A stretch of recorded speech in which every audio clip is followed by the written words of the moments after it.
গুৱাহাটীৰ এখন আগশাৰীৰ অসমীয়া মাধ্যমৰ বিদ্যালয় অসম জাতীয় বিদ্যালয়। অসম জাতীয় বিদ্যালয়ত মহাপুৰুষ দিৱস পালন। গুৱাহাটীৰ নুনমাটিস্থ অসম জাতীয় বিদ্যালয়ত আজি অৰ্থাৎ 20 আগষ্ট তাৰিখে মহাপুৰুষ শ্ৰী শ্ৰী মাধৱদেৱৰ তিৰুভাৰ তিথি উপলক্ষে মহাপুৰুষ দিৱস অনুষ্ঠিত কৰা হয়। অনুষ্ঠানৰ আৰম্ভণিতে দিৱসৰ তাৎপৰ্য ব্যাখ্যা কৰে স্কুলখনৰে এগৰাকী ছাত্ৰীয়ে। মহাপুৰুষ দিৱসৰ লগত সংগতি ৰাখি বিদ্যালয়ৰ একাংশ শিক্ষাৰ্থীয়ে প্ৰস্তুত কৰি উলিওৱা কাকতৰ টোপোলা শীৰ্ষক প্ৰাচীৰ পত্ৰিকা উন্মোচন কৰে ৰঞ্জিত নাৰায়ণ ডেকাই। লগতে একাংশ শিক্ষাৰ্থীয়ে সত্ৰীয়া নৃত্যও পৰিৱেশন কৰা দেখা যায়।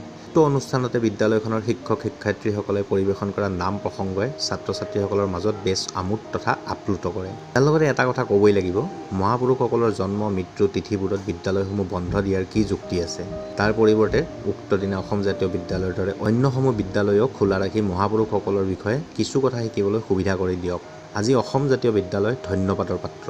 এনেধৰণৰ বিভিন্ন বাতৰিবোৰ চাই থাকিবলৈ মোৰ চেনেল বিভিন্ন ছাবস্ক্ৰাইব কৰক, লগতে লাইক কৰক, কমেণ্ট কৰক আৰু শ্বেয়াৰ কৰিবলৈ নাপাহৰিব। বিপুল মজুমদাৰ, গুৱাহাটী।